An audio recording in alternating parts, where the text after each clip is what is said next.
Um pouco da história de antigos desfiles, estatísticas, curiosidades e fatos sobre carnaval. Confira agora na série. Já carnavalizou? Chique, chique, nheco, nheco. Chique, chique, nheco, nheco. Por favor, não apague a luz. A luz, a luz. Goze dessa liberdade. Nos braços da Santa Cruz. Episódio 8. Um Nobel na folia.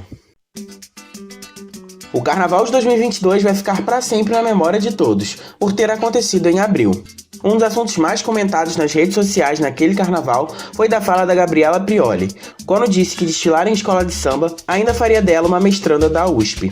O discurso cheio de elitismo disfarçado de quebra de tabus irritou as pessoas no geral. Em 20 de julho de 2023, estreia o filme Oppenheimer.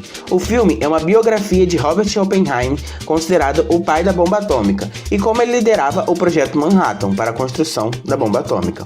Mas não é sobre Robert que iremos falar, e sim sobre um jovem que foi convidado para a separação de isótopos de urânio para a criação da bomba, Richard Feynman. O personagem é coadjuvante do filme e foi interpretado por Jack Quaid.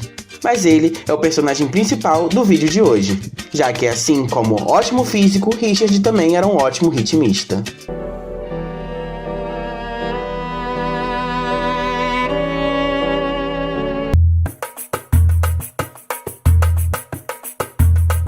Mas então, quem é exatamente Richard Feynman? Foi um norte-americano que nasceu no Queens, em Nova York, e foi um dos pioneiros no trabalho da eletrodinâmica quântica e da formulação integral da mecânica quântica. É considerado o segundo maior físico do século XX, atrás apenas de Einstein, um dos mais novos a participar do projeto Manhattan, além de participar da investigação do ônibus espacial Challenger, em 1986. Se destaca também pelo trabalho na nanotecnologia e na computação quântica. Em 1965, recebeu o Nobel de Física pelos seus trabalhos. Mas eu não vou fazer desse vídeo uma videoaula sobre física, até porque o próprio Feynman reclamava da forma que a física era dada nas escolas do Brasil. Feynman era também gente como a gente, boêmio, malandro e paquerador, e por isso se encantou pelo Carnaval do Rio de Janeiro. Vem morar comigo, você fica sabendo quem eu sou. Se você andar direito, você será meu grande amor. Em 1949 que o Feynman vem pela primeira vez ao Brasil, e depois volta várias vezes. Aqui ele lecionou no Centro Brasileiro de Pesquisas Físicas, na UFRJ, fez palestras e questionou o método de ensino de física no Brasil. Ele dizia que o brasileiro não aprendia física, ele memorizava e decorava física. Virou amigo de César Lattes, ajudou a recuperar a biblioteca do Centro de Física Brasileiro. Mas foi em 1952 que decidiu participar ativamente do Carnaval Carioca. Ele conheceu o porteiro da Embaixada Americana, que por acaso era compositor de um bloco de enredo, chamado de Farsantes de Copacabana. Ele começou a participar dos ensaios da bateria do bloco e tocar frigideira. Hoje é algo raro nas baterias do Carnaval. Ele tinha ritmo e virou uma inspiração para os outros que tocavam. Pelo menos é o que ele diz no livro O Senhor Está Brincando, Sr. Feynman, que é uma autobiografia dele. Diz ainda sobre ter ganhado o concurso do bloco daquele ano e que desfilou na Avenida Atlântica vestido de grego. Mas qual era o bloco de enredo que no livro ele chamava de escola de samba Farsantes de Copacabana? Renunciei a esse falso amor. Presenciei a sua falta de pudor. Fui pesquisar a fundo sobre o bloco Farsantes de Copacabana em jornais da época. Ele surgiu em 1951 e participava das competições de banhos de mar à fantasia, em Copacabana, e era um bloco de enredo, apesar de nem sempre apresentar um enredo. Vou explicar melhor. Começou nas competições em 1951, com o samba Vem Morar Comigo. Eu não sei quem era o compositor porteiro do prédio da Embaixada, e nem se assinava essa composição, mas o samba foi um sucesso, principalmente no ano seguinte ao desfile, tendo sido gravado pelo cantor da Rádio Tupi Gilberto Alves em 1952, e era de autoria de Edu Rocha, Aldacir Louro e Fernando Martins. Foi em 1952 que Feynman participou da bateria e do bloco, e se consagrou campeão do concurso de banho de mar à fantasia, ganhando a taça vereador Afonso Segreto. Não encontrei dados sobre se havia um enredo ou não nesse ano. Em 1953, já sem o famoso ritmista, o bloco cantou "Na China ninguém se chama João", ficaram em vice. Em 1954, desfilava com enredo sobre a marchinha de Emilinha Borba, "Renunciei", também foram vices. Esse talvez tenha sido o último ano do bloco, já que não achei nenhum outro registro posterior. Mas Feynman voltaria outra vez ao Carnaval do Brasil.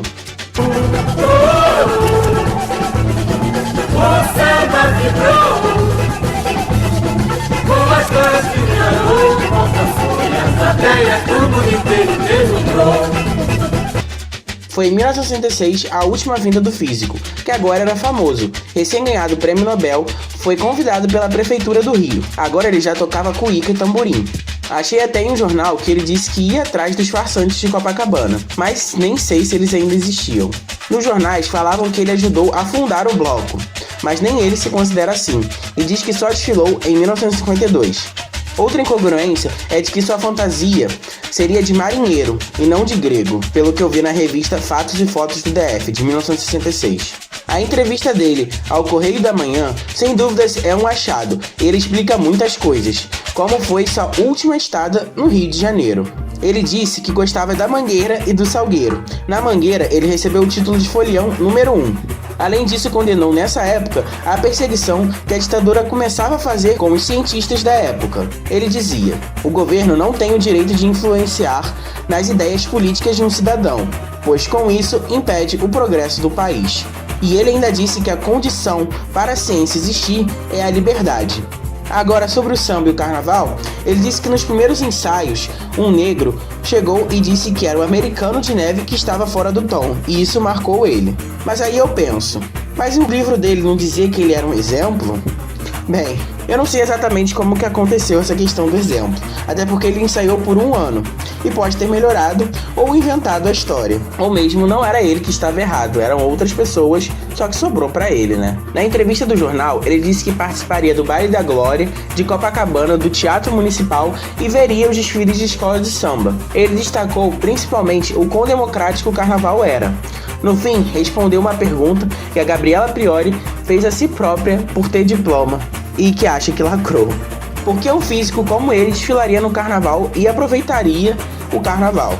Ele respondeu que a alegria carnavalesca não interfere no seu trabalho de cientista e que podia ser surpresa para muita gente, mas que o trabalho exaustivo como físico fazia ele querer ter dias de abandono.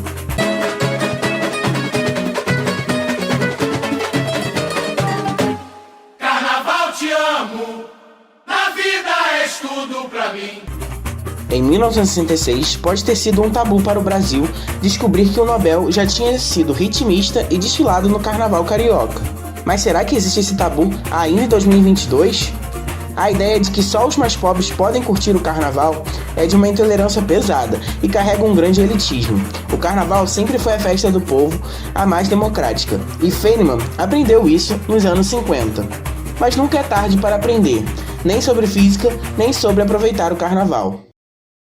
Para mais histórias, se inscreva no Andrei V6. Até o próximo vídeo. Chique, chique, nheco, nheco, chique, chique, nheco,